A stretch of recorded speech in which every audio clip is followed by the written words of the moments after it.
Again, the crime scene should be sketched in the presence of the investigator or other authorized person. The investigator should sign in the rough sketch to attest the authenticity of the crime scene sketch. Record on the photographic logbook, the weather condition, type of the lens, the film, and the camera used. Class, you have the reference sa page 84 for the photographer's note. So, appel pod nga i-record ninyo ang weather condition. Like for example, bright, hazy, or dull ang condition. Then, negatives and photographs should be placed in a plastic holder and put inside a white mailing envelope with proper case identification, such as a case number, the time, and date before filing in a steel cabinet. For the issuance, release of photographic evidence, a written request addressed to the director, crime laboratory is required from the investigating units having jurisdiction over the case prior to the release or issuance of the photographic evidence. Then, upon the receipt of the approved request, photographs and other photographic evidence should be released within a minimum period of 1 day. So, upon the request, no, minimum period of 1 day. Likewise, the request for court presentation should be attended without delay. And forensic photographer subpoenaed by the court should personally print the negatives as soon as possible and prepare the materials, photolog, and crime scene sketch for court presentations. So, kinahanglan nga katong iyahang gigamit for documentation sa crime scene, iyahang maipakita, iyahang ma-present o iyahang ma-proof ang accuracy and originality niini. Because that is the rule of the evidence. So, when the court required for the presentations of the evidence, kinahanglan ipakita, ipamatuod, i-prove sa ato ang photographer ang accuracy niini. If the photographer class cannot prove the accuracy of the photographs, so that evidence class pwedeng i-exclude sa maong presentation. So dili na siya mahimong admitted na as evidence if the court determine that the photographer is naay kanang problems as to the accuracy sa mga sa iyahang presentation ngadto sa korte sa mga ebidensya nga iyahang gipakita.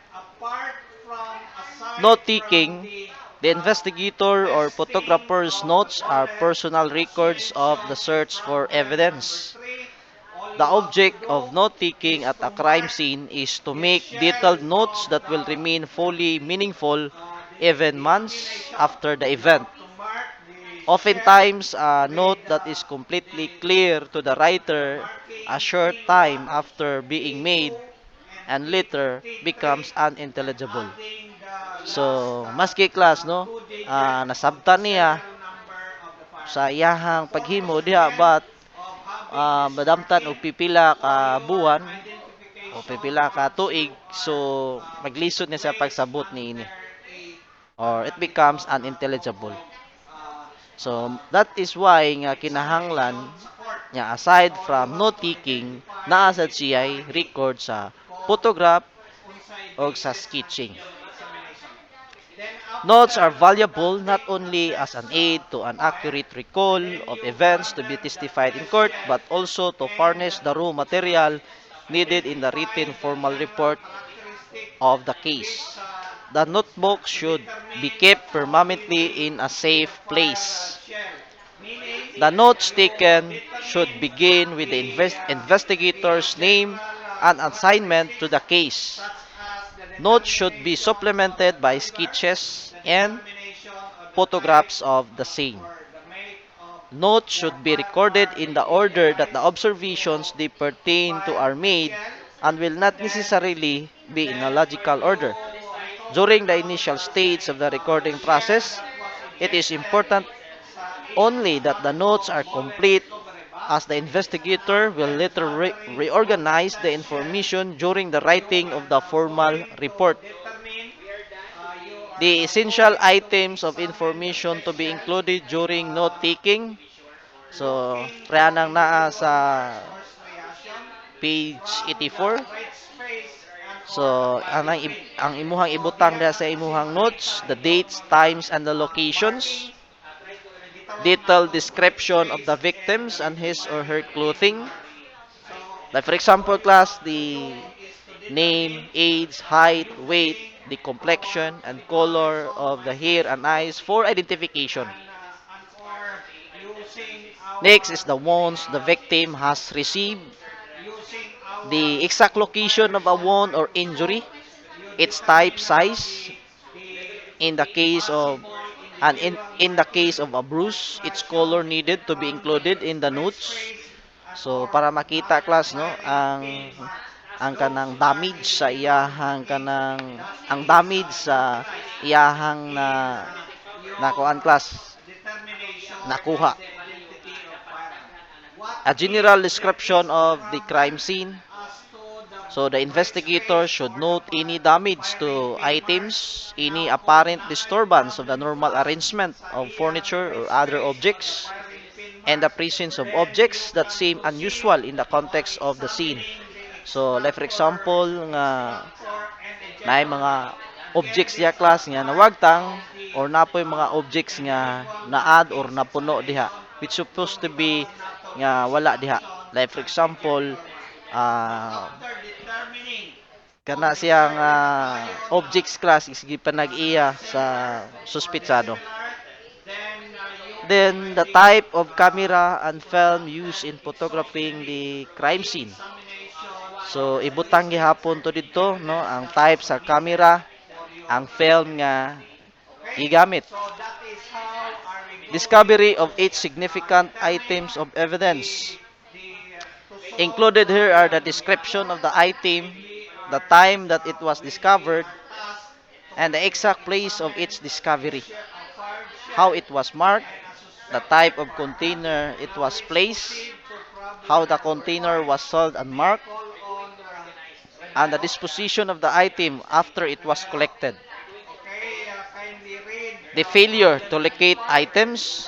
Note the absence of items that would normally be associated with the crime being investigated. The area of the crime scene or items missing from a deceased person, such as items of clothing that could not be located at the scene of the crime. So, usana sa imuha pong inote unsa ang mga na missing. Like for example, wala nay kanang kuan class no. Wala nay saplot ang mismong biktima. So, and then wala sa kay nakita diha no or mga timailhan so nga diha siya gipatay.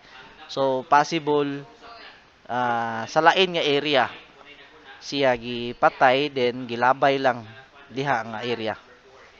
For example, diri siya gikulata, gibunog diri sa Bugo, gilapay dito sa San Remigio. Wala na saplot. So usa po na sa i-take note nila, failure to locate items. So for your reference class no, photographers note. So like for example, inyo ibutang, inyo ra ni i-follow no. Unsay case number, type of case. Like for example, robbery with homicide, location or address sa mismong crime scene, date sa pagkandak o crime scene investigation, the time received the call or the request. So sa time nga nanawag ang usa ka concerned citizen kay naa sila na kanang kuan class no, nakita nga patay nga lawas